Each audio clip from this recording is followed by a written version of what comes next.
Dirt behind me.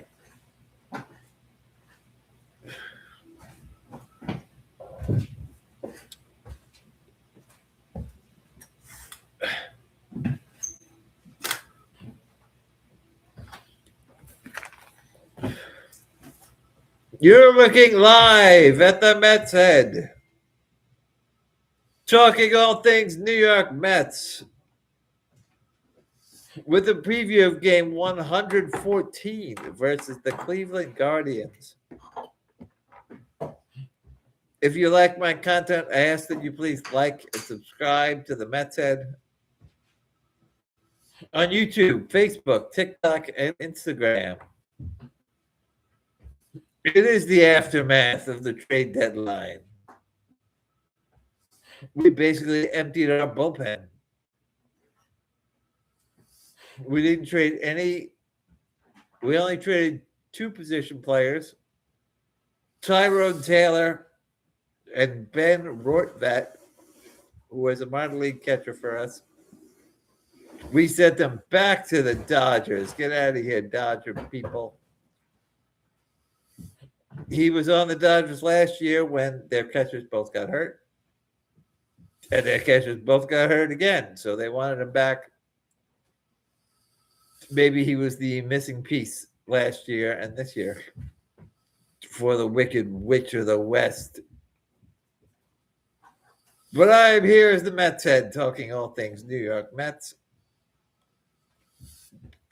Excuse me. It is Tuesday, August 4th, 2026. We are in Cleveland, Ohio. And Progressive Field, which has been open since 1994. What is that, 32 years at that stadium? I wonder when they're getting a new one. I was at Progressive Field back in 2003 with the Traveling Dingleberries on our first major baseball trip. We ended up, where did we go? I live on Long Island, New York. We drove to Philadelphia to see the Filthies. Then we drove to Pittsburgh, PNC Park, which is my favorite baseball park. Then we went to Chicago and Wrigley Field, to Milwaukee. Went on, that was a very nice stadium too, where they were filming some movie with Bernie Mac. Bernie Mac was a baseball player. Does anyone know what movie that was? I can't think of it off the top of my head. But I remember they stopped the game in the seventh inning and said, okay, now we're going to film part of the movie. And Bernie Mac, I believe, came up to the plate. We also went to the, what beer company did I have there? Anyone know? Milwaukee Brewing Company. Miller. That's right, Miller, because that's what the stadium was named after then. And now it was Miller Park, and now it's like American Family Park. Just the disassociating with the beer. I've been to, I think, all three major brewing companies in the country on our baseball trips. There's that Miller in Milwaukee. There's Busch, Anheuser-Busch in St. Louis, and Coors out by Coors Field. Then we went to the south side of the Chicago and saw the White Sox. Saw Cleveland on the way back home. I think we drove for like 10 days on that trip. It was like a game every other night. But Cleveland was really nice. I remember being in Cleveland. I've been to Cleveland 3 or 4 times. That's where the Rock and Roll Hall of Fame is. I love that place. That's where I decided to go on my 40th birthday. I wanted to go to the Rock and Roll Hall of Fame for the 3rd or 4th time I've been there. I think they were doing an exhibit on Pink Floyd the last time I was there. But, and that makes me think, back on my 40th birthday, I said I wanted to go see U2 in concert. But I didn't want to see him in Giant Stadium or MetLife Stadium, whatever they call that. I saw they were playing in Cleveland, so I said, let's go to Cleveland. So we went to the Rock and Roll Hall of Fame all day and then just walked across a field to get to the stadium right after. I believe One Republic opened up for them. Some of my friends said that was the best show they ever saw. But back to baseball. What are the Mets doing? Let me bring up the standings here. MLB standing share. 2026. Okay, let's see. Where are we? NL East. We are currently 47 and 66, 19 games under 500. 20 and a half games out of first place in our division. And the wild card, we are like 12 games out still. Somehow, in the wild card, we're 13 games behind the Phillies, who have the last wild card spot. And we are like the fifth worst team in the league, which we've basically been all year long. Let me find that. Go down. Let's see, 30, 29, 28, 27. We are the 26th best team in the league. If you want to look at it positively, but the fifth worst if you look at reality, people. We're the fifth worst team in the league. Just one game ahead of the Royals, game and a half ahead of the A's. Wow, I didn't know the A's had slipped down there. 2 games ahead of the Rockies, and 3.5 games ahead of the Angels. The Angels are now the worst, but still 3.5 games. With all these moves we made, I kind of hope we lose. We fall down to the bottom there. Let's see, where is Cleveland up here? Cleveland, I think, is like they're 12.5 games behind the best team in the league. Let's see. So what is that? So they're 10 games ahead of us. Cleveland is 57 and 56, a game over 500. 12.5 games behind the best team in the league, the previously mentioned Brew Crew, the Milwaukee Brewers. 69 and 43, only a half game ahead of the Dodgers.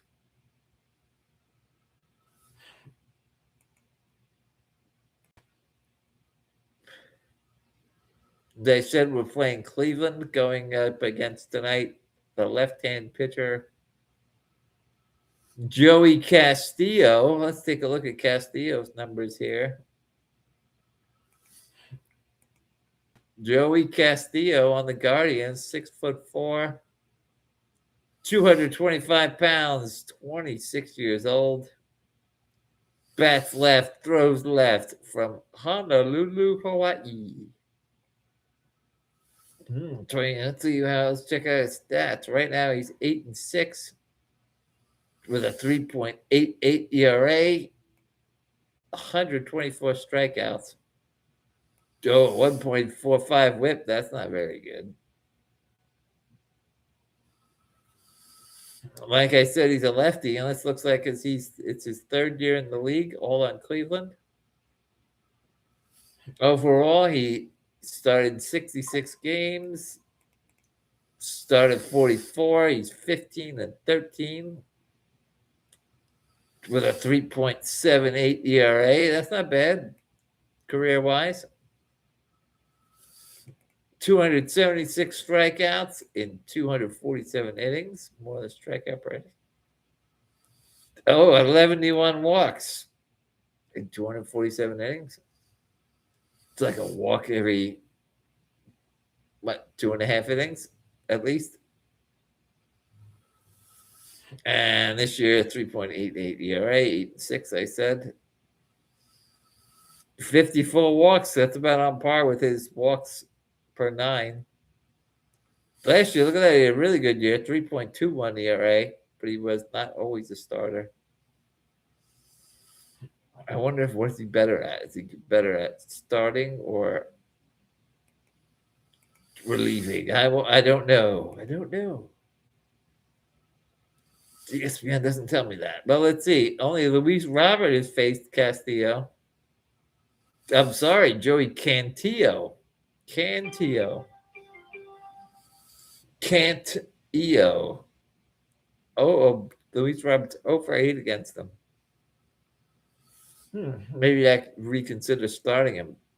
My ideal lineup for the Metsies would be, let's see if I can get that up on the screen. That's not the right thing.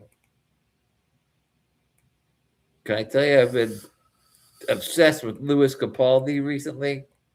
I've been watching all his interviews. He's so funny. But his music gets stuck in my head.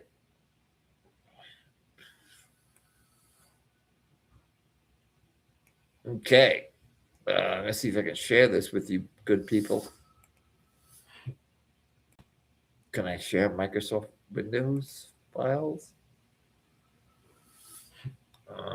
Maybe.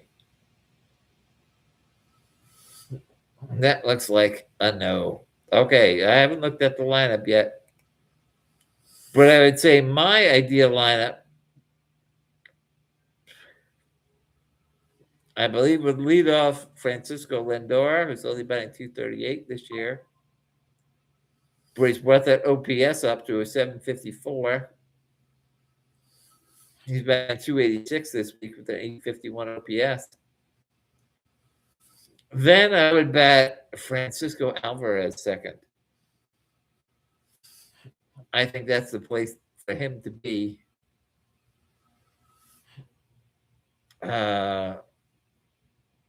He is the best right-hand hitting player on our team this year. Slightly better than Bichette. They're batting around the same, have about the same average. But Alvarez is over 100 points higher in OPS. So that's why I would bet Alvarez second. I would like to have him there to give some protection to Lindor.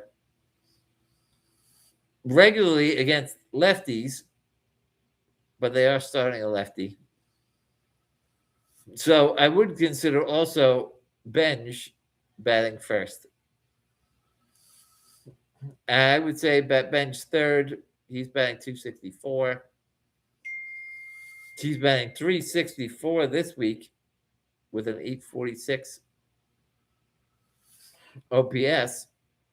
Oh, bear with me, people, for 1 second. I gotta check who's starting on my fantasy team today. I was supposed to check that 5 minutes ago. Make sure all my guys are playing. Looks like it. All right. So I'd bet Lindor first, Alvarez second, Bench third. But I would thinking about it, I'd probably lead Bench off because he's been a hotter hitter. But I would definitely have a right-hand hitter batting second. And then I would have a right-hand hitter batting fourth. And since I wasn't batting Bichette second, I'd bet Bichette fourth. Batting 254. Alvarez batting 255. Bichette got a 660 OPS compared to Alvarez's 781 OPS. Don't understand why people were calling for Alvarez to be traded. I think it's really silly. But like I've been saying, I think in the offseason, they should get Alvarez to play first base. I think that would solidify that position for a long time. Then fifth, I'd bet Ewing, who's batting 263, 729 OPS. Not hitting too well this week, 158.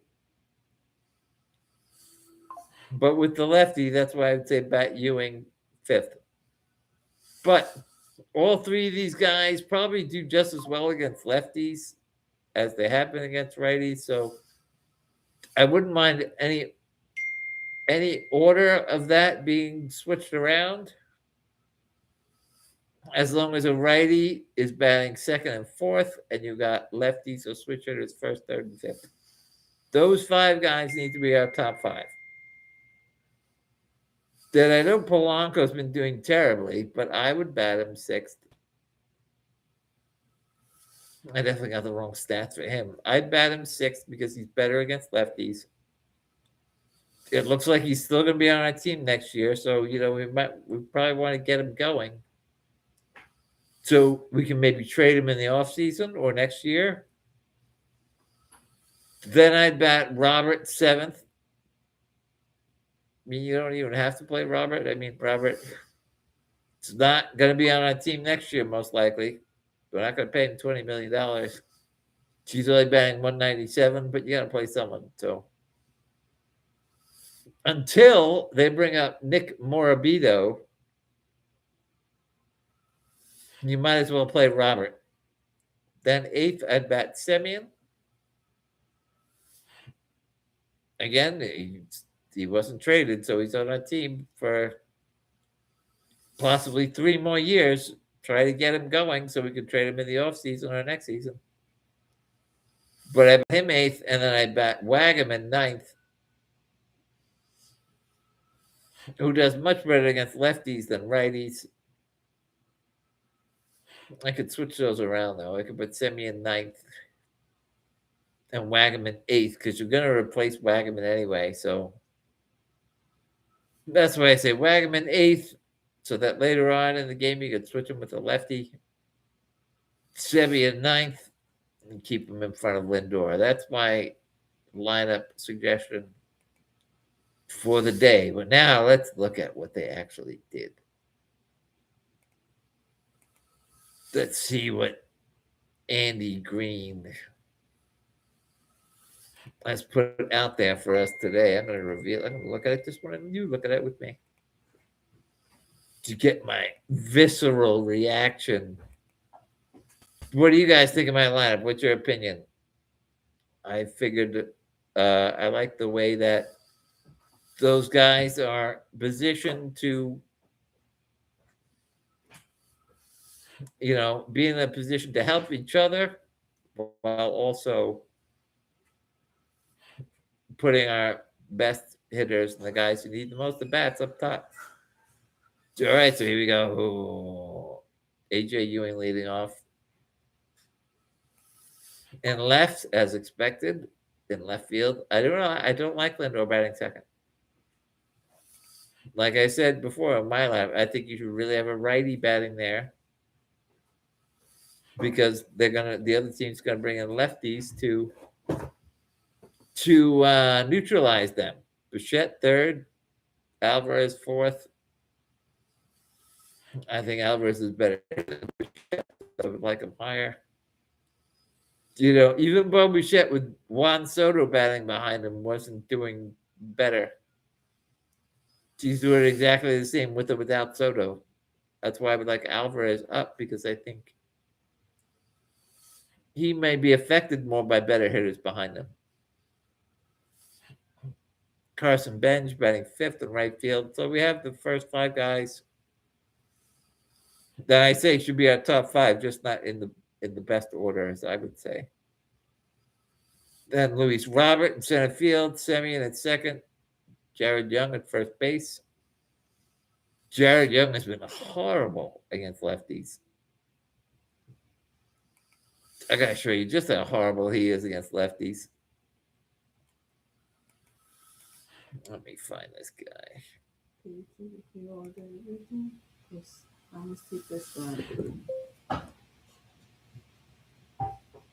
I will try. Let me find Jared Young.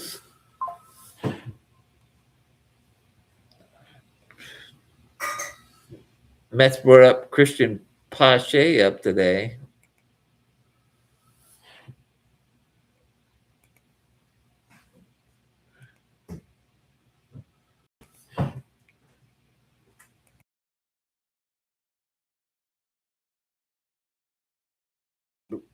To find out you already forget me.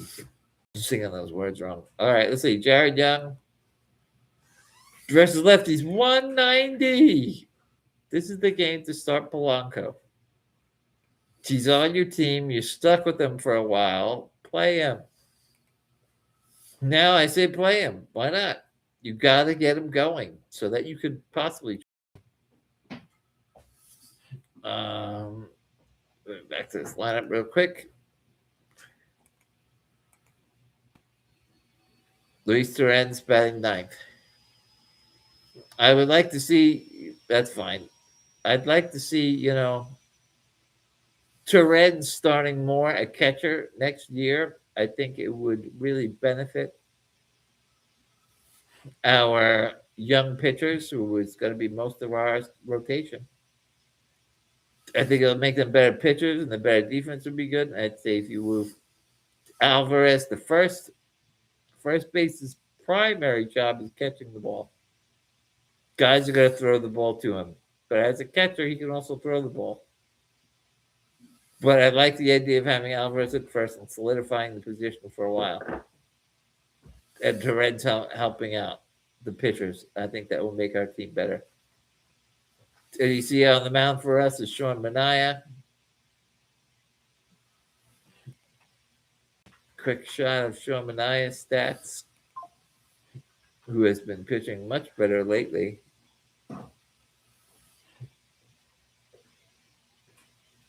I don't seem to have his stats. I have Thornton. I have McLean. Let me go to McLean. I'll just go to McLean, then switch to Manaea. Oh, Fowler. I don't want to follow. I'm going to follow these guys. Are going to give me. What happens if you follow these guys? When you get constant text about what they're doing? At least with the pitcher, it'll only be every fifth day. But if you follow all the pitchers, you'll get it all the time. Sean Manaea, 4.42 ERA. 88 strikeouts. But let's look at his splits for a second. See what he's doing this month. Let's look at his months here. April, 6.97, terrible. 3.75, 3.72, 3.77. So he's staying around the 3 3/4 ERA mark. See what these Guardians do against them. Ooh, they're batting 232 against him with a 789 OPS. Joe Adell batting 500 against them. Patrick Bailey 500. Austin Hedges. I don't know these guys. Brian Rocchio, I had him on my fantasy team for a little while, but he's batting 500. Jose Ramirez, who I have on my fantasy team, is batting 167. But he is not playing tonight. I had to find a replacement. And my replacement for Jose Ramirez, Bo Bichette. I drafted Bo Bichette as my shortstop. But he's no longer shortstopping for me because I found some better options. I have Otto Lopez and Nasim Nunez. All right. So that's my preview of the Mets games. And let's go, Mets go. Until next time, I'm One God.